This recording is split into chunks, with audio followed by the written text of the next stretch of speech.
DJ Malboro, considerado o criador do funk carioca, contou ao Norte em entrevista detalhes da carreira no ritmo que conquista o Brasil e o mundo. O nome Malboro. Marlboro, muita gente associa. Não, você fuma? Não, cara. Marlboro não é o cigarro que eu tenho apelido. O apelido é por conta de morar em subúrbio, de tocar em subúrbio, de ser suburbano.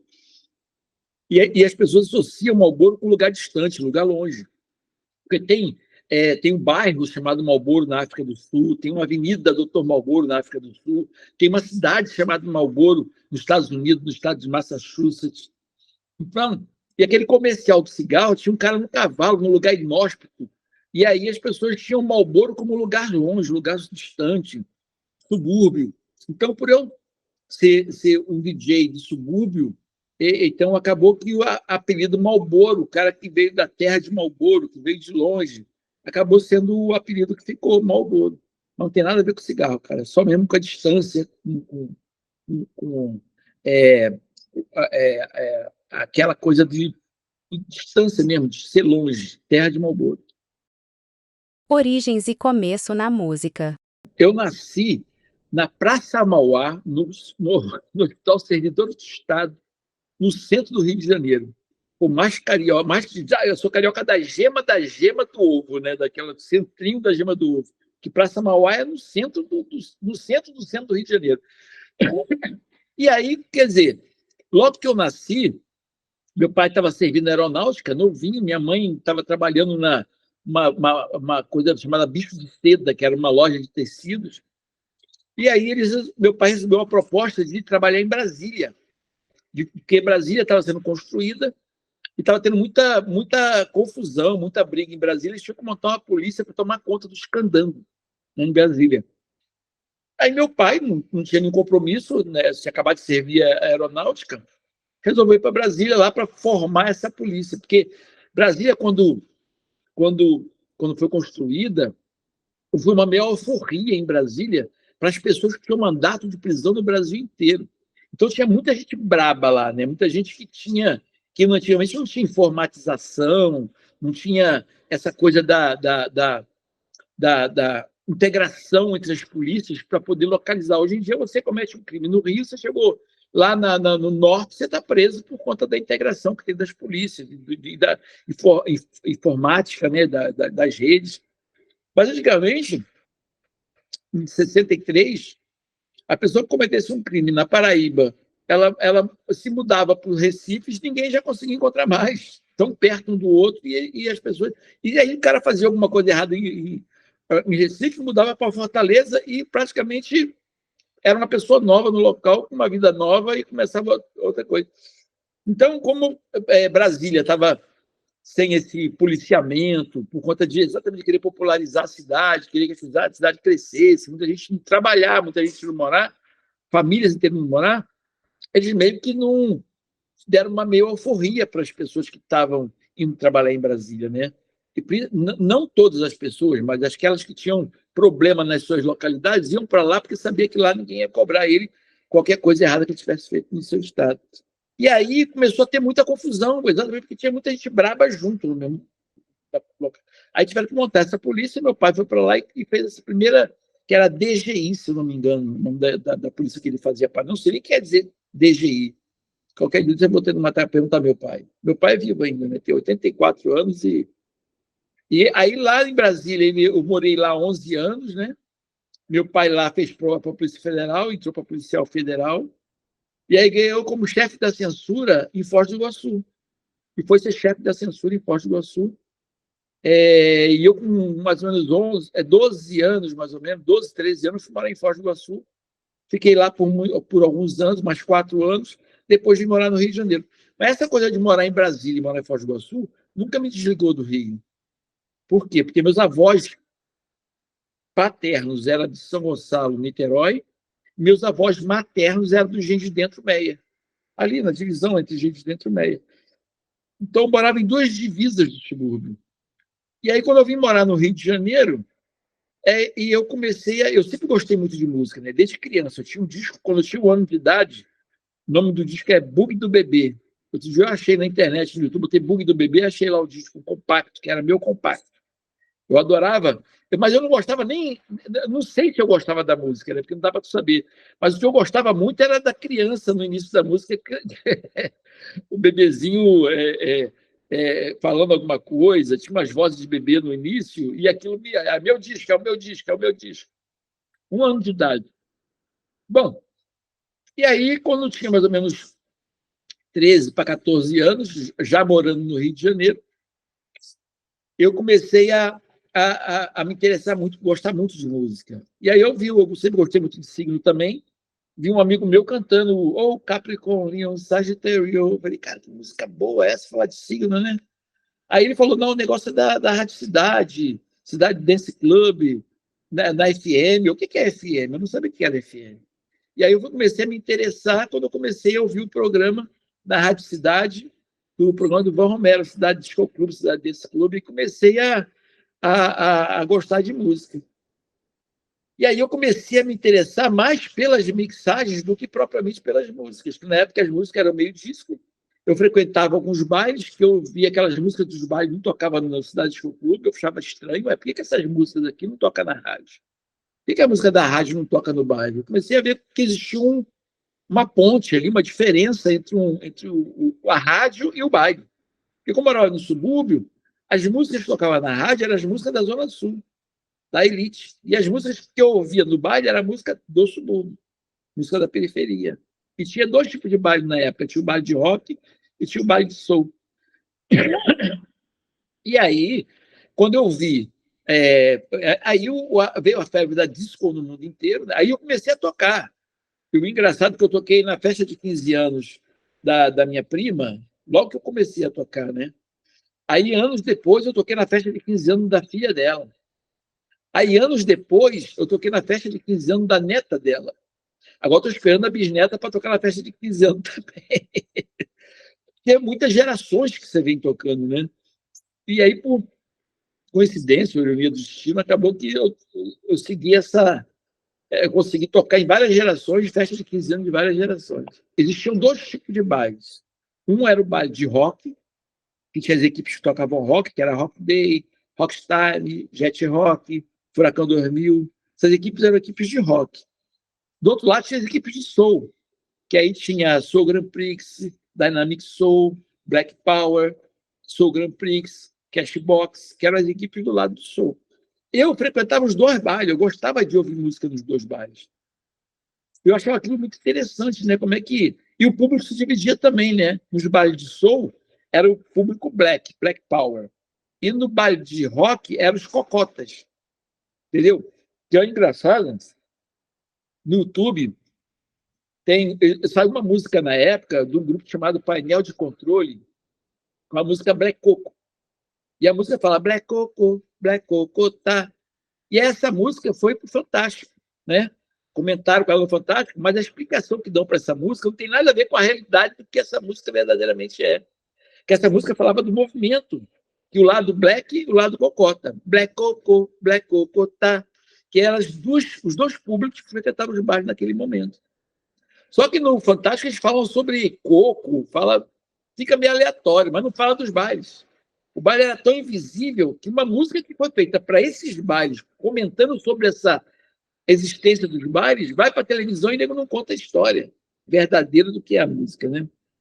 Como é que a coisa era escondida e era invisível? Como isso se apresenta dessa forma?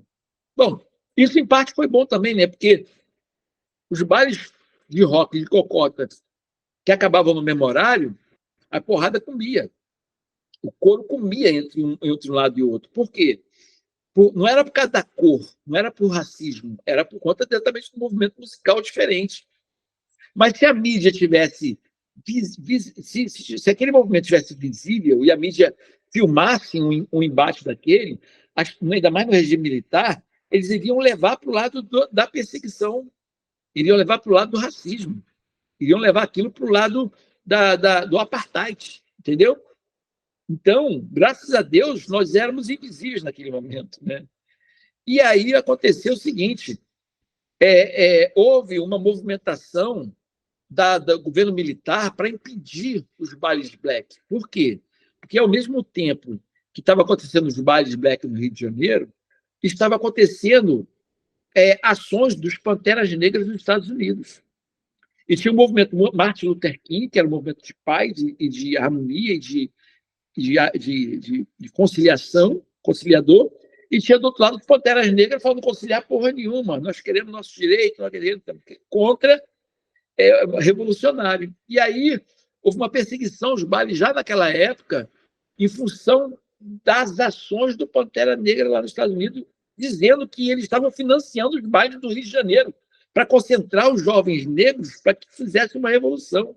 Olha só que viagem. Criador do funk no Brasil. Mas é tudo plano, estratégia, amor que faz. É um misto, né, cara? É um misto de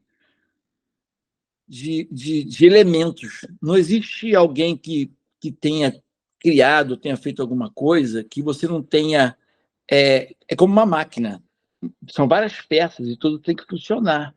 Você tem uma estratégia, tem um pensamento. Deixa eu te falar como é que foi que eu tive a ideia de fazer a primeira música de funk em português.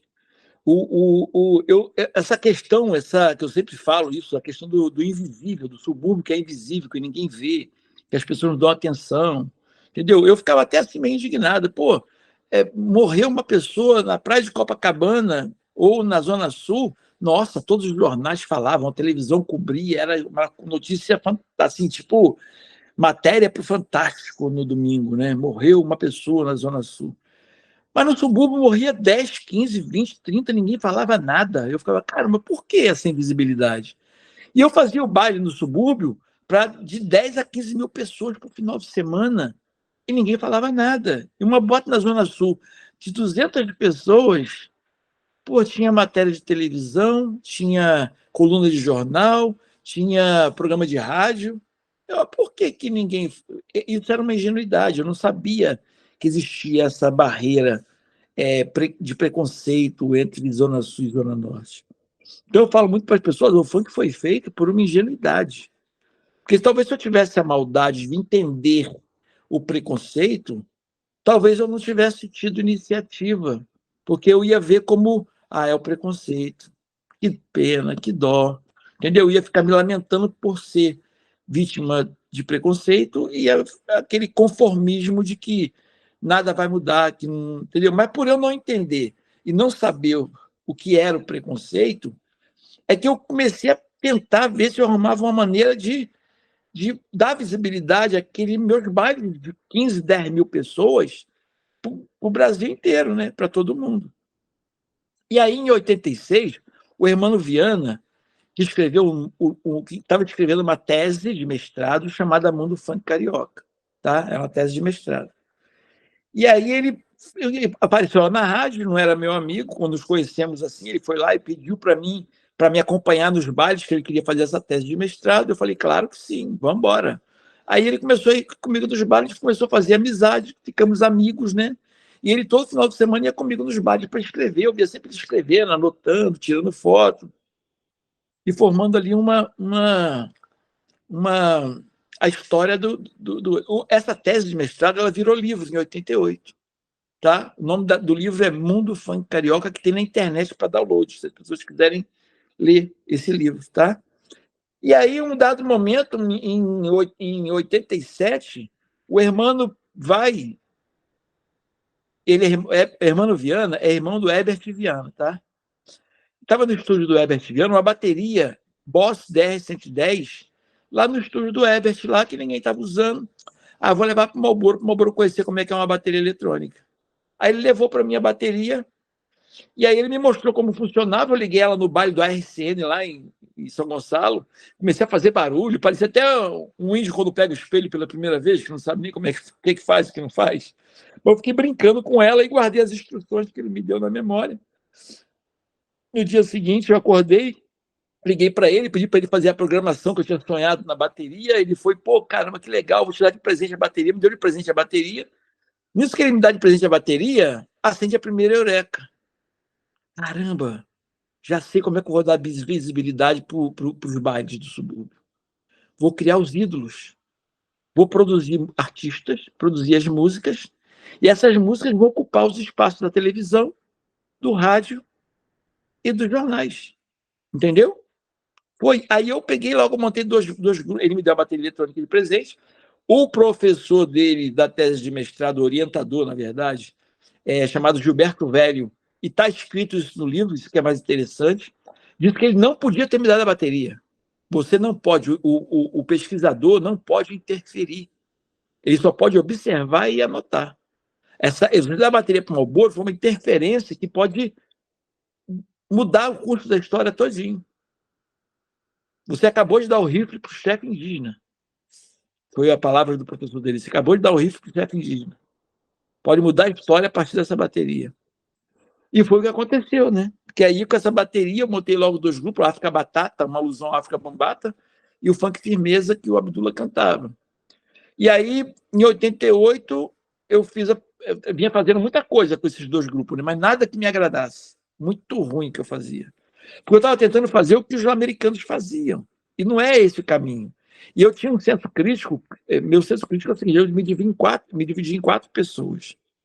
Eu era o produtor, que achava tudo sempre muito lindo e maravilhoso, porque ficou 3, 4 dias sem dormir para fazer e tinha que achar bom, né? O outro era o DJ radialista, que ia saber se tocava aquilo na rádio, se aquilo as pessoas iam gostar na rádio ou não. O outro era o DJ do baile, que era o DJ que ia tocar no baile a música, que ia sentir a reação imediata das pessoas. Uma coisa muito mais, porque tocar na rádio é mais fácil do que tocar no baile. Porque o baile as pessoas param. A reação é imediata. Na rádio, tu tá dentro do estúdio, toca a música e espera o telefone tocar ou não. Entendeu? Quer dizer, você não passa por vexame. Agora, no baile, o vexame é certo, né? Tocar uma música que o nego não gosta, o nego para e olha para tua cara. Que porra é essa? Então, e eu tinha o outro que era o público. Entendeu? O público era a palavra final. Aquele que se vai gostar ou não, vai achar legal pra caramba ou não. Esse público podia ser o da rádio ou do baile. Bom, eu sei que tudo que eu fazia com esses grupos, eu não passava pelos três. O produtor achava muito bom. O cara da rádio falava, dá para tocar não. O cara do baile, eu não toco isso nem pintado de ouro, isso é muito ruim. Porque ali, estar tocando no baile, a reação como é imediata, eu não podia de maneira nenhuma errar. E aí depois vinha o público que falava, que bosta, hein? Que coisa ruim que o Marlboro fez, hein?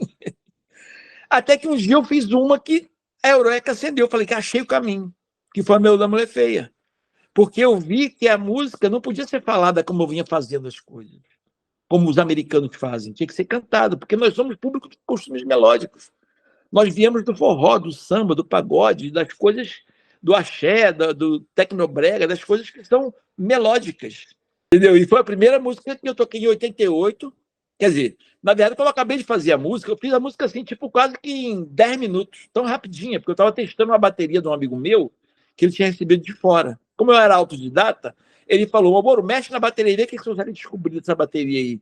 Aí eu chamei o Abdul, vou fazer uma versão da Belo da Mulher Feia? Vamos. Aí fizemos ali 20 minutinhos, no máximo 20 minutos, entre 10 e 20 minutos.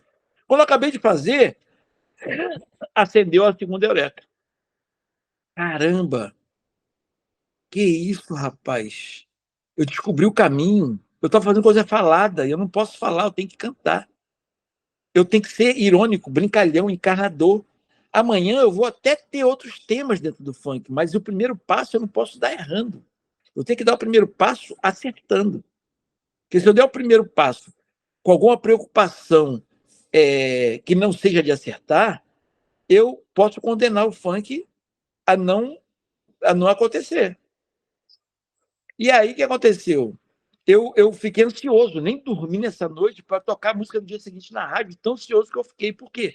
Porque o produtor gostou, o radialista ficou ansioso para tocar na rádio, o cara do baile, o DJ do baile, não via a hora de tocar a música no baile para poder ver a galera dançar e aprender a cantar.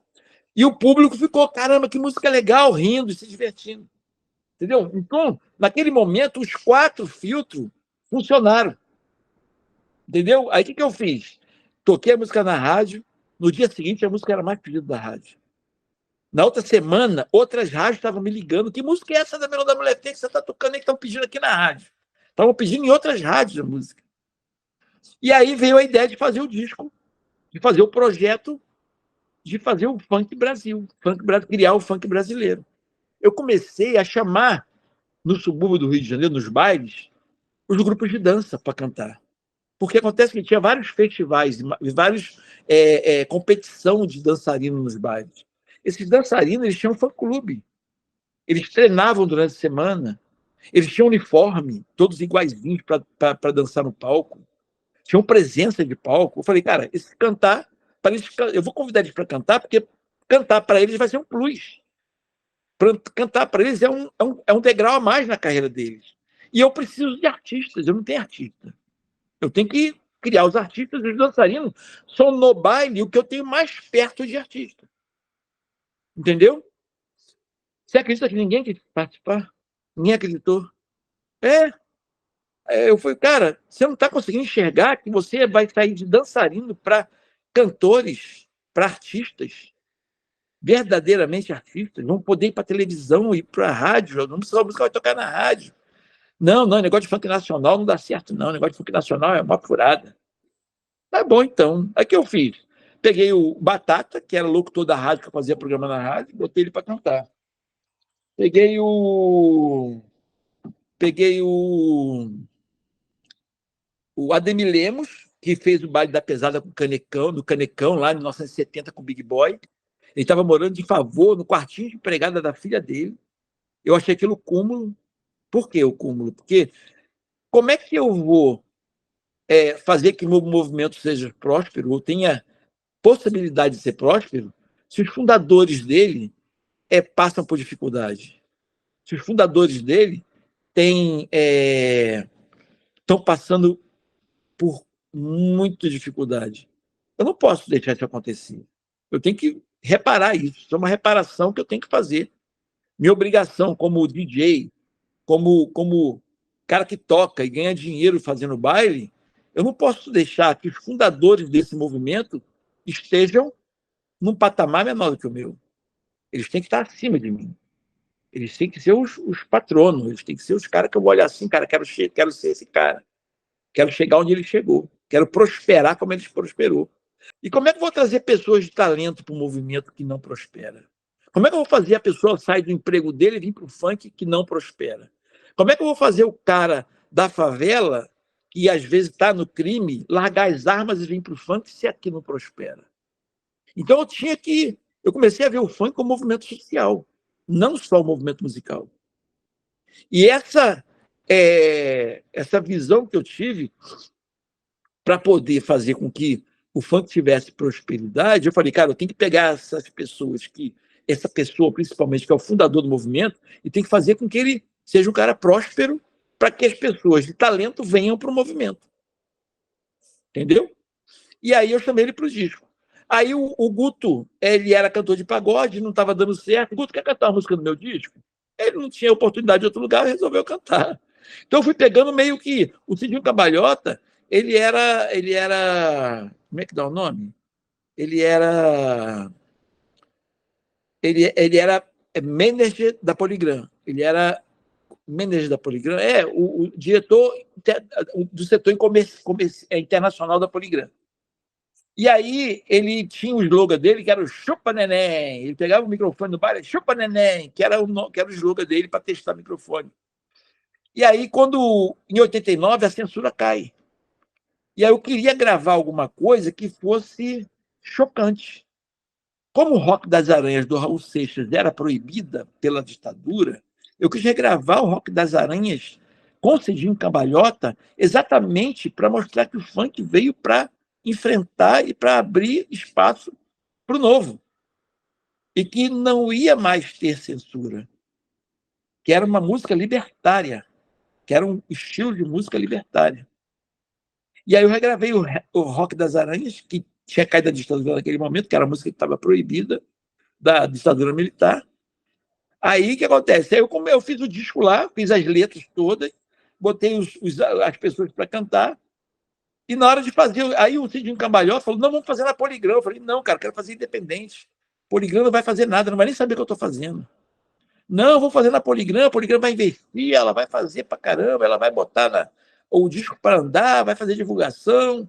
Eu, Cidinho, não vai, cara. Vai, eu tô lá, cara. Eu tô lá, vou acompanhar tudo. Eu trabalho na gravadora.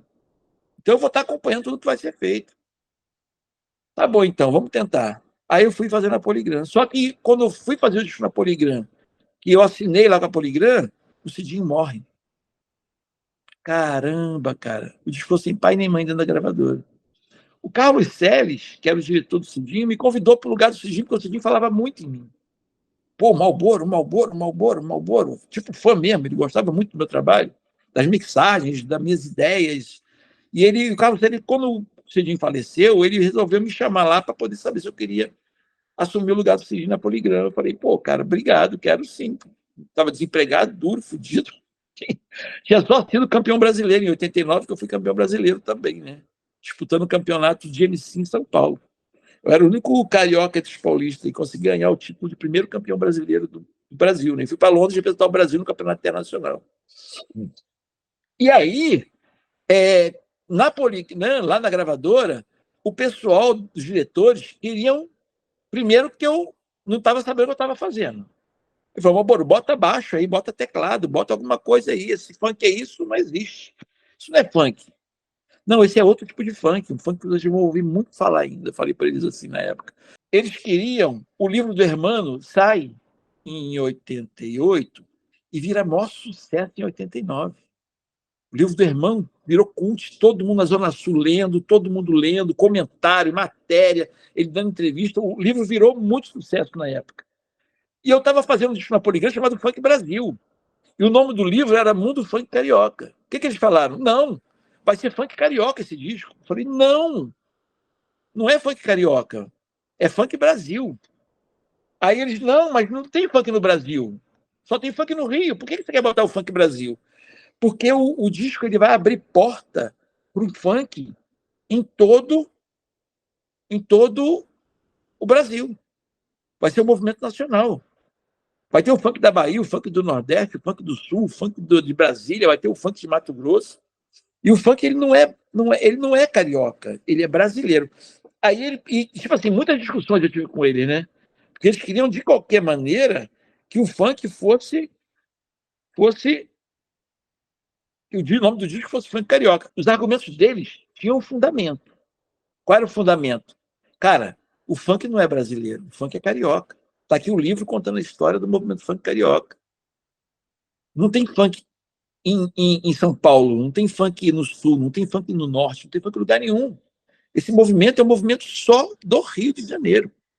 Pode até existir iniciativas em outros lugares, mas é muito pequena, sem repercussão. Uma coisa meio de subúrbio, como aqui já foi antes do livro do Hermano. O livro do Hermano foi o Pedro Álvares Cabral do movimento funk. Né? O livro do Hermano foi que dividiu as águas, que deu visibilidade àquilo que acontecia, que as pessoas não sabiam. O invisível teve visão primeiro através do livro do Hermano. Tinha tanta fé e acreditava tanto. Na contracapa do disco, eu agradeço a várias pessoas e uma hora eu agradeço o Hermano Viana, responsável por esse massacre. Afinal, foi ele que deu riff chefe indígena na página natal do livro. Eu faço essa menção já prevendo o massacre de um disco que ainda não tinha nem sido lançado, que estava na capa, então o disco não tinha sido lançado ainda. Mas eu já sabia o que ia acontecer. Então, o que eu escrevi na contracapa do disco é exatamente o que está acontecendo hoje. Né? O massacre que eu digo é a expansão, é a revolução, entendeu? Então, na contracapa já está fazendo a previsão, é um texto para ser lido hoje. E aí eu cheguei a romper com eles, falar, então tá, então não quero fazer mais não, vamos desfazer o contrato, não quero lançar mais, porque ou eu faço como eu acredito, ou então não faço. Tá bom, Malboro, essas suas ideias megalomaníacas, então tá, deixa Funk Brasil mesmo. Aí ficou Funk Brasil o nome do disco. E o disco não teve mídia, a gravadora não fez nada, a gravadora simplesmente cagou pro disco. Só que eu tinha acabado de ser campeão brasileiro. Eu tinha acabado de ir, primeira vez que o funk ia para uma rádio de ponta, a Rádio Manchete. E aí, como eu fui. E detalhe é o seguinte: a Rádio Manchete era uma rádio de rede. Tinha outras redes que competiam com a Manchete. Como eu fui campeão brasileiro, E eu era duro. Eu fui campeão brasileiro sem ter toca-disco, para ter uma ideia. Eu não tinha toca-disco, fui campeão brasileiro com toca-disco emprestado. Porque eu não tinha dinheiro para comprar o toca-disco. Eu tinha um tênis que andava no meu pé, que o pessoal tinha apelidado de orelha de burro, que era um tênis, aqueles iate marrom, com o dedão do pé do lado de fora. Entendeu? E aí as pessoas, quando eu fui campeão brasileiro, eu recebi proposta dessas rádios em rede para fazer rede Brasil inteiro. E as rádios iam pagar como se fosse hoje R$ 1.000 por rádio. Então, por exemplo, o cara lá de uma rádio do interior de Sorocaba, você vai ter o DJ campeão brasileiro fazendo programa na sua rádio por R$ 1.000 por mês, para o cara isso é uma merreca. Imagina eu ter o campeão brasileiro na minha rádio fazendo programa pagando R$ 1.000 por mês. Então, eu ia ter, e cada rede dessa tinha no mínimo 200 rádios. Então, eu ia ter um salário de cara já de R$ 200.000 por mês de uma hora para outra. Eu ia ficar rico. De uma hora para outra, eu ia ter um salário de 200 mil por mês. Poucos jogadores de futebol têm. Mas eu tinha uma condição. As rádios de rede tinham uma condição para poder trabalhar em rede com eles. Imagina quantas cidades eu não ia fazer show. Imagina quantos estados. Imagina, além do salário, o valor do show e a quantidade de shows que eu ia fazer no ano, cara, eu ia ganhar muito dinheiro naquele momento. Ia mudar de vida, mudar radicalmente de vida de uma hora para outra. Mas tinha uma condição de todas as rádios. Sabe qual era? Não podia tocar funk.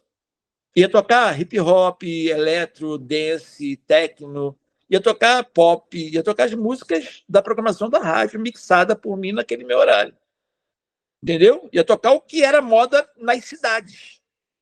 Você ia para uma rádio naquela época do interior, Sorocaba, lá estava tocando as músicas de dance, os sucessos da época. Você vai para o Nordeste, vai ouvir as músicas da rádio, é praticamente parecida as músicas. Existia um movimento ali de música do hip hop, tinha alguma coisa que era para o lado do black, tinha os eletrônicos, tinha os dance, tinha os techno, tinha um monte de tipo de música e 100% internacional. Aí as rádios me chamaram, não podia tocar funk, mas queriam um salário absurdo, com show, com todas as possibilidades que eu te falei. Eu falei, não. Minha família inteira, meus amigos, cara, você é maluco, dizer não para ganhar dinheiro, não para ter seu trabalho expandido, não. Não vou, cara, porque acontece o seguinte, eu tinha, por um lado, a minha vida de prosperidade naquele momento e tinha a vida de outras pessoas que dependiam de mim, que dependiam do Funk Brasil. O disco estava acabando de ser lançado, eu tinha todo o planejamento. É como se eu tivesse com o ovo na mão, que o irmão citou, tivesse com o ovo na mão e alguém me oferecesse R$ 10.000 naquele ovo, que não era nada, era só um ovo. E eu falava, não, me dá os 10 mil, fica com o ovo. Entendeu? Eu teria fazendo isso. Eu tinha aberto mão dos meus planos para poder pegar os R$ 10.000 naquele ovo. E eu falei, não. E aí a Manchete foi e falou, então você vai fazer o seguinte, a gente não vai colocar você em rede, vai ficar só no Rio de Janeiro e a gente vai pagar muito menos a você, que é só a Rádio do Rio. Não tem problema, eu ganho menos, mas eu vou tocar aquilo que eu acredito. E aí o programa deu tanto certo, mas tão certo, que a novela Malhação foi feita por causa do meu programa. Porque eu consegui concentrar tanta gente jovem ouvindo a rádio naquele horário de 5 às 7, que a Globo, por exemplo, você sabe que o universo do mês, você sabe. Sabe que o universo de rádio, o pico dele é meio-dia. É 10 horas, 11 horas, meio-dia, 1 hora, 2 horas, 3 horas, e vai descendo. O universo de televisão é o contrário. De manhã é baixo, e quando dá 5 horas da tarde vai aumentando, 7 horas, 8 horas é o pico, que é o horário da novela das 8. Aí Jornal Nacional, depois cai. E eles resolveram criar uma novela jovem em cima do programa que foi a novela Malhação, que nasceu por conta do programa, da audiência. Bom, e aí o que aconteceu? Aí quando eu fui fazer o segundo, aí explodiu, foi um maior sucesso, foi o disco mais vendido da gravadora, né? Todo mundo me carregando no colo praticamente, né? Porque salvou a gravadora no final de ano, numa época de crise. O que aconteceu? Os caras que não queriam nem que colocasse o nome deles na capa do disco, quando a mulher foi fazer a capa do disco, não coloca meu nome nesse disco não, pelo amor de Deus, os diretores da gravadora. Eu não era da gravadora ainda na época, né? Não coloca meu nome nesse disco não, pelo amor de Deus. Os caras falaram lá. E aí, quando eu fui fazer o segundo disco, eles tentaram tirar o disco de mim e botar outro DJ fazendo. Por quê? Porque eu não queria fazer o que eles queriam, que eles queriam repetir os mesmos artistas no próximo disco. E aqueles grupos de dança que eu te falei, que eu tinha convidado para participar, todos me procuraram depois do sucesso do disco para participar. Tanto que eles estão no segundo disco. Entendeu? Todo mundo me procurou, eu quero participar do próximo, quero participar do próximo. Eu, graças a Deus. Aí eu chamei todo mundo e comecei a fazer as músicas enquanto o disco estava bombando. Que eu já ia, quando acabasse, quando aqueles artistas participam da carreira solo, eu já ia vir com o segundo disco, prontinho já para poder continuar o movimento. E aí o diretor da gravadora falou, não, você vai fazer o disco com o mesmo pessoal, com os mesmos artistas. Eu falei, não, eu não fiz um grupo, eu não fiz uma banda, eu fiz uma coletânea para lançar artistas para criar um movimento. Não, mas você não pode, deu certo, você não pode mexer em time que está ganhando. Eu falei, posso. Ninguém acreditou, ninguém levou fé, eu carreguei o disco nas costas. Se tivesse feito independente, hoje eu estava fazendo, já estava no quarto disco, eu ia lançar um atrás do outro, ia dar mais oportunidade às pessoas.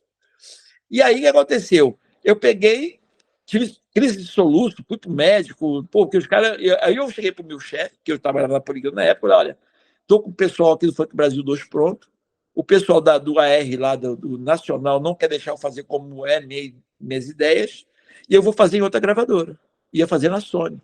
Cheguei até a contactar com a Sony na época, que era concorrente da Poligram. Aí o Carlos Seves, que era o diretor do Internacional, foi e falou com o presidente, que era o José Carlos Pântano, que era o presidente da Poligram, que tinha vindo do comercial para a presidência. Aí ele falou, reuniu todo mundo, falou, olha só, ninguém acreditou no Marlboro. Ninguém acreditou no disco dele. O disco dele foi desdenhado aqui dentro, foi humilhado, o disco dele foi totalmente descredibilizado. Agora, vocês querem mexer no disco? Não. Ele vai fazer como ele quiser, do jeito que ele quiser, da maneira que ele quiser. E aí o pessoal enfiou a viola no saco e eu fiz o disco 2 com a nova galera. Mas, tipo assim, eles queriam mesmo que tirar o disco, botar outro DJ para fazer o disco, para poder. Porque eu não queria, eu ia atrapalhar minha ideologia, ia atrapalhar meus planos. Né? E aí eu fiz o Funk Brasil 2, cada artista partiu para sua carreira solo, a Abdula fez 2 discos solo, a Batata fez 2, o Ademir Lemos fez um, que era o Olha Rap, olha rapaziada, ganhou dinheiro, voltou a ficar rico de novo, o Ademir Lemos, né? E aí o que acontece? A missão cumprida, vamos para o 2 agora. E o 2 estava melhor, por quê? Porque o 2 eu estava trabalhando com pessoas que tinham já vocações artísticas, que eram as pessoas que já dançavam, que já tinha palco, e aí cada vez foi aparecendo mais gente, mais pessoas trazendo mais música, e eu fui lançando, até que o movimento, aí eu comecei a ensinar outros DJs a produzir também, para que os DJs pudessem, que um andorinha não faz verão. Eu não estava fazendo uma música para o Marlboro ou do Marlboro, eu estava fazendo uma coisa para o Brasil, uma coisa que ia ser um movimento social mais do que musical, por conta da oportunidade que estava dando às pessoas. E aí, graças a Deus, a coisa prosperou. E aí eu consegui, em todos os estados do Brasil, que o funk tivesse sucesso, menos em São Paulo. Desafio de levar o funk para São Paulo. E eu tinha essa, putz, São Paulo o funk não entra. Foi o último estado a entrar, foi São Paulo. Mas por que foi o último estado a entrar? Porque existia lá o movimento, a cena do hip hop, tinha os rappers, que era na época o DJ1, o Taíde, tinha muitos grupos de rapper que faziam uma música como Nova York, que era aquilo que eu não queria fazer no Rio, que eu vinha fazendo no Rio, mas eu não achava que era o caminho certo. Eu tinha que fazer uma coisa nacional, com brasilidade. E aí, quando eu achei o caminho, eu segui e deu certo. Mas São Paulo existe um embarreiramento das rádios, existe o preconceito por ser uma coisa carioca, né? Apesar de ser funk Brasil, mas ainda era uma música que tinha emanado do Rio de Janeiro. E eu precisava muito de São Paulo ter o funk como cultura. Por quê? Porque eu sabia que São Paulo ia dar o profissionalismo do funk, ia dar a pitada de profissional, a pitada de industrialização, a pitada de organização. Porque o Rio de Janeiro ele é muito criativo, muito criativo. Olha só, no Rio de Janeiro nasceu o machixe, nasceu o chorinho, nasceu a bossa nova, a jovem guarda, nasceu o samba, nasceu o funk. Já parou a pensar como é que o Rio de Janeiro é criativo a nível de musicalidade? Então, isso é uma coisa historicamente. Eu tenho uma tese de que a culpa disso é a coroa, né? O Napoleão Bonaparte é culpado de espantar lá a monarquia da Europa e eles virem com a coroa aqui para Guanabara, né? Porque O Brasil foi descoberto lá por cima, né, pela Bahia, e aí veio descendo. Quando a coroa fugiu de Napoleão, que não queria ficar do lado de Napoleão, nem queria ficar do lado da Inglaterra, que trouxe a coroa para cá e veio para Guanabara. E aqui é exatamente esse choque cultural da coroa ter chegado aqui junto com aquela cultura africana que tinha muito forte naquele momento, fez com que houvesse uma fusão de criatividade, entendeu? Porque a escravidão no Rio de Janeiro, naquele momento, a cultura africana não era combatida. Não existia uma repressão à cultura africana. Porque não tinha outra cultura para se desenvolver, a não ser a indígena. Então, as pessoas que vinham para o Rio, diferente um pouco da Bahia, elas vinham escravas para cá, mas não eram proibidas das suas crenças, não eram proibidas da sua cultura, da sua música, da sua capoeira, desenvolver a sua cultura. E quando a coroa vem para cá, há um choque. Aí nasce o sincretismo, aí começa o combate à capoeira, aí começa aquele choque de cultura. O carioca, ele é naturalmente engraçado, irônico, debochado, encarnador, brincalhão, e ao mesmo tempo protestador, porque ele vai brincando e vai falando as verdades. Eu não conheço nenhum país no mundo que tenha emanado tanto movimento cultural de reconhecimento internacional quanto o Rio de Janeiro. Mas eu precisava de São Paulo. Precisava de São Paulo porque era a hora que o funk... Porque, apesar do Rio de Janeiro ter toda essa história de cultura, não tem responsabilidade. A responsabilidade é uma característica, a criatividade é uma característica do carioca, mas a malandragem e a irresponsabilidade caminha junto com essa criatividade. Eles não conseguem ser burocráticos, serem organizados. Eles querem criar, beber, brincar, pular. É o povo feliz. Que a criatividade ela emana na felicidade, na criatividade, ela emana na felicidade. E essa felicidade, alegria, faz com que eles cresçam, ganhem dinheiro, fiquem ricos e depois estão pobres, porque não soube se organizar para poder manter aquilo que conquistou. Eu sabia que se São Paulo entra no funk, o Rio de Janeiro ia aprender um pouco mais sobre esse profissionalismo, sobre essa questão da industrialização do funk. E aí eu criei como é que eu vou fazer para entrar com o funk em São Paulo? Aí eu peguei às quartas-feiras, no Lovier, que era o templo da música eletrônica do Brasil, para fazer o funk às quartas-feiras, em São Paulo, no coração de São Paulo. E aí eu lotava, a casa acabou lotando, começou devagarinho, mas começou lotando, mas eu reparei que o pessoal que estava indo para lá, mesmo lotado, não me iludia com sucesso e com lotação. Eu me preocupava com a cultura. Eu estava vendo que as pessoas não estavam entendendo ainda a cultura. Estava gostando, estava sendo sucesso, mas não estava implementando cultura. Entendeu? Não estava semeando. Era moda. Moda passa. Eu não quero ser moda. Eu quero ser raiz. E aí, o que eu fiz? Criei um movimento, uma ação chamada Ponte do Funk. Essa Ponte do Funk, se tiver a filmagem da posse do Gilberto Gil como ministro da Cultura, lá no primeiro governo Lula, lá atrás, é citado essa Ponte do Funk como iniciativa independente para a proliferação de cultura. Quem fez o texto? Hermano Viana. O texto de posse do Gilberto Gil como ministro da Cultura. Entendeu? E aí, o que era a Ponte do Funk? Eu alugava um ônibus do meu bolso, pegava as comunidades do Rio de Janeiro, botava nesse ônibus, de graça, ninguém pagava nada. Eles pagavam só o lanche deles. A entrada lá não pagava, nem o ônibus pagava. Só o que eles comiam no caminho aqui por conta deles mesmo. E eu pegava de comunidades diferentes do Rio de Janeiro, comunidades rivais, que tinham facções rivais, mas que as pessoas não eram rivais. Mas acabavam as pessoas com medo de ir na comunidade do outro por conta da rivalidade entre as facções. Eu queria acabar com isso também. Então eu pegava 10 do Dendê, 10 da Rocinha, 10 da Mangueira, 10 de Caxias, e botava todo mundo dentro do ônibus. Quando entrava no ônibus aqui, um olhando para a cara do outro assustado. Quando chegava em São Paulo, estava todo mundo cantando junto, se divertindo, tinham feito amizade. Olha que legal. Então, eu estava colando também a minha cidade. Essa divisão que existia, né, que existe ainda.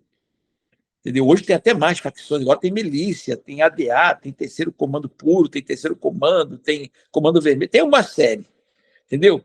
Mas na época só tinha 3. Era comando vermelho, terceiro comando e ADA.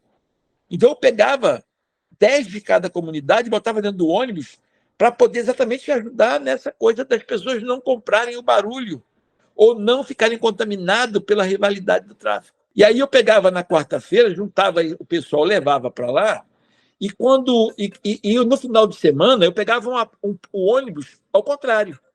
Eu avisava no Laurier as pessoas que queriam ir para o Rio de Janeiro conhecer os bailes. Pô, fazia fila de gente inscrita para poder vir nos ônibus.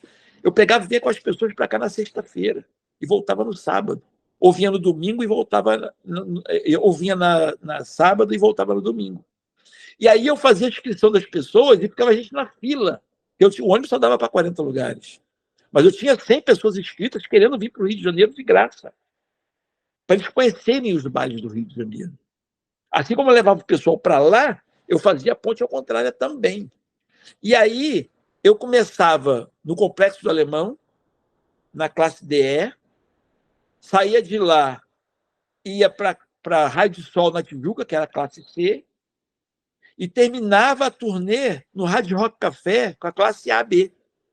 Então eu mostrava para o pessoal de São Paulo o quanto o funk era amplo, o quanto ele tinha, quanto ele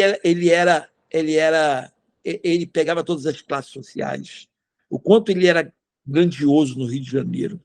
Não era um movimento de favela, não era um movimento só de favela, ou só da classe média, ou só da classe alta. Ele era um movimento que integrava toda a cidade, que unia a cidade. E aí, quando eles voltavam para São Paulo, cara, eles ficavam loucos atrás de disco de funk, atrás de ouvir músicas de funk, por conta da noite que tinham passado. Eles me contavam. Cara, a gente volta dos bailes, quando a gente faz na ponte do funk, louco para ouvir as músicas, para poder curtir as músicas. E aí, quando eu fiz essa mistura, essa ponte do funk, eu comecei a ver a cultura nascer em São Paulo. Comecei a ver a cultura, realmente as mulheres começaram a rebolar mais, os homens começaram a dançar mais, as pessoas começaram a se soltar mais. E aí começou os compositores, começou os artistas, começou as pessoas a se manifestar culturalmente com a camisa do funk, como eu queria que fosse, entendeu? E foi o último estado que o funk conseguiu entrar.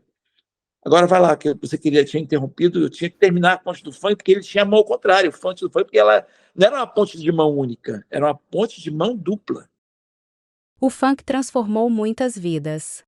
Rapaz, o funk, ele mudou muitas vidas, salvou muitas vidas. Então, cara, é incontável, né? Incontável a quantidade de pessoas que saíram do crime para compor, para fazer música. E, tipo assim, não é só aquele cara que faz sucesso, que saiu do crime ou que conseguiu uma visibilidade, que ganhou cidadania. É o quanto aquela pessoa vai inspirar as crianças na favela de querer ser aquele cara. Porque tu imagina numa favela, o cara que tem os cordão de ouro, o cara que tem os carrão, o cara que tem as melhores mulheres, é o dono do morro. Aquela criança cresce ídolo daquele cara que é o dono do morro. Ele cresce pensando que um dia ele vai querer aquele lugar ali, que um dia ele vai querer estar no crime para poder ter as coisas que o cara tem. Quando você tem, só que aquele cara, ele é prisioneiro da favela. Ele não pode circular, ele não pode ir nos lugares, ele não pode ir numa boate, ele não pode ir num jogo de futebol do Maracanã, ele não pode sair, ele é um prisioneiro. Ele tem cordão, tem dinheiro, tem mulher, tem carro, mas tem que ficar rodando dentro da favela, com arma na mão, correndo risco de vida o tempo inteiro. Agora, quando ele vê um bonde do Tigrão, 4 meninos com o mesmo ouro, com as mesmas mulheres, com os mesmos carros e com liberdade, você acha que ele vai querer ser quem? Óbvio que ele vai querer ser o bonde do Tigrão. Óbvio que ele vai querer ser ir para o lado artístico. E quando você tem os meninos ali, os bondes, na época dos bondes, eu vi isso muito claro. Você tem toda a família envolvida com as crianças incentivando e ajudando a compor, a ensaiar, a botar o som, fazer o lanche para eles poderem ensaiar. Por quê? Porque a família vê ali uma perspectiva de melhora para toda a família, não é só para os meninos. Entendeu? A família vê ali a oportunidade de os meninos terem uma chance sem ir para o tráfico. Entendeu? Uma chance de ter uma ascensão, ter um reconhecimento, ter uma vida melhor, digna, sem precisar ficar escravo ou prisioneiro da favela. Então você não muda a vida só do bonde do Tigrão. Você muda a vida de todos aqueles que olham o bonde do Tigrão como uma oportunidade, como a chance, como o espelho. O funk no mundo. Olha só, tudo que está acontecendo com o funk hoje, eu sabia que ia acontecer. Só que eu tinha uma certeza que eu errei, que eu ia não estar aqui para ver acontecer. Por quê? Porque todo o movimento musical leva 100 anos para poder acontecer. O samba levou 100 anos, a capoeira levou 100 anos para ter o reconhecimento. Então, o que acontece? Então, eu sabia que o que eu estava plantando e semeando ia ser para os meus filhos, meus netos, meus bisnetos. Eu tinha plena consciência que eu não ia tirar proveito, ou não ia. Sabia que ia acontecer. Eu tinha tudo planejado para acontecer, mas eu não sabia que ia estar participando ativamente do movimento quando isso tudo acontecesse. E detalhe é o seguinte: eu falo para as pessoas e eu me sinto, sabe aquele capoeirista que foi proibido de lutar capoeira, que foi proibido, que teve as pernas amputadas para poder participar, para não lutar capoeira, que tinha punições severas porque lutava capoeira, que sofreu demais porque queria exercer a arte dele, a luta dele, a arte, a dança. E, de repente, esse capoeirista vê a capoeira sendo uma modalidade olímpica e participar e ainda ganhar medalha. É como eu me sinto, entendeu? Eu me sinto capoeirista, fundador da capoeira lá atrás, que vi a capoeira chegar na Olimpíada, chegar lá, competir e ganhar medalha, depois de tudo que eu passei. Olha, uma coisa que me arrepia e me emociona é a revista Rolling Stone me colocar como os 100 músicos mais importantes do Brasil. Eu sou um DJ, cara. Como é que pode eu estar entre os 100? Tem muita gente muito mais importante do que eu. Isso é um reconhecimento pela criação, estar entre os 100 músicos mais influentes do Brasil, a revista Rolling Stone. Isso, para mim, para o meu trabalho, cara, uma coisa que eu não esperava. Não esperava, mas nem de maneira nenhuma. Outra coisa, Paul McCartney, um Beatles, pesquisar sobre o funk carioca, porque ele queria fazer alguma coisa relacionada ao funk nas próximas composições dele. Cara, um Beatle, cara, tem noção do que eu fiz. Ele não sabe o que eu fiz, mas ele foi tocado pelo que eu fiz. Ver a Madonna no carro com as crianças cantando funk brasileiro.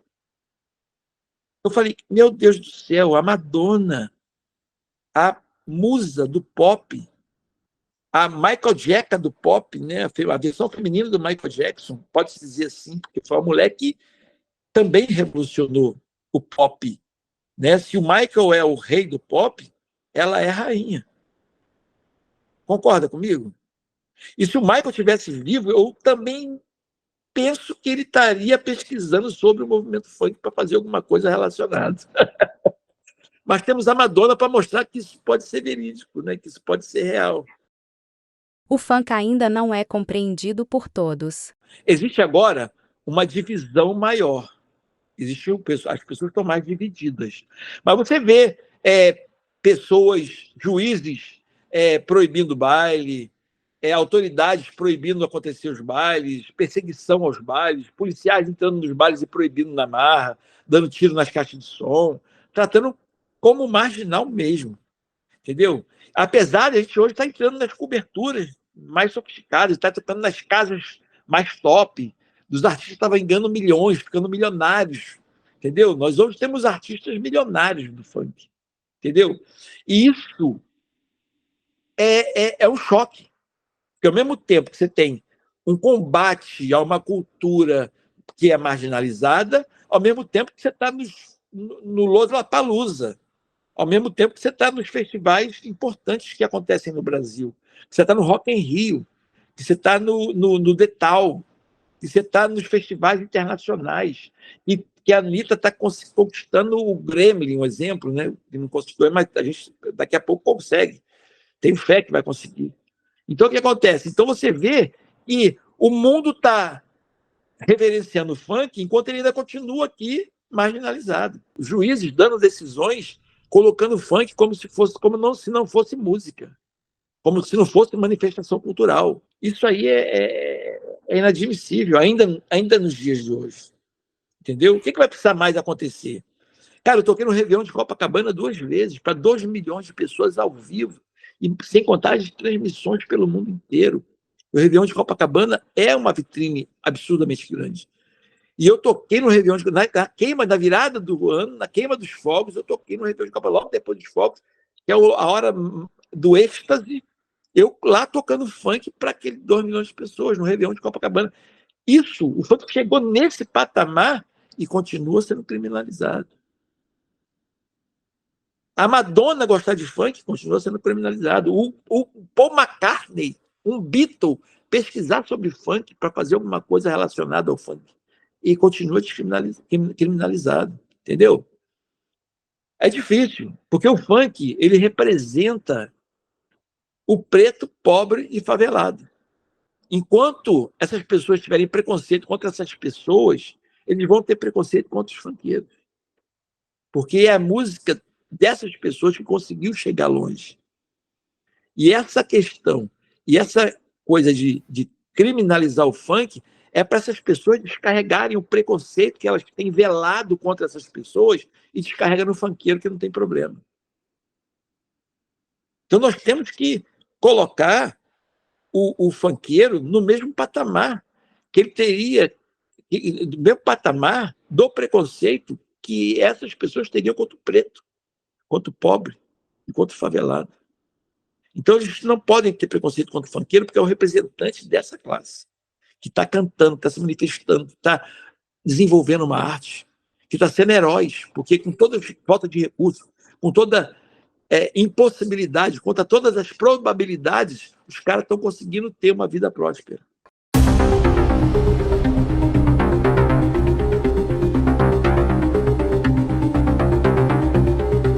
Acesse o portalnorte.com.br e veja essa e outras entrevistas especiais.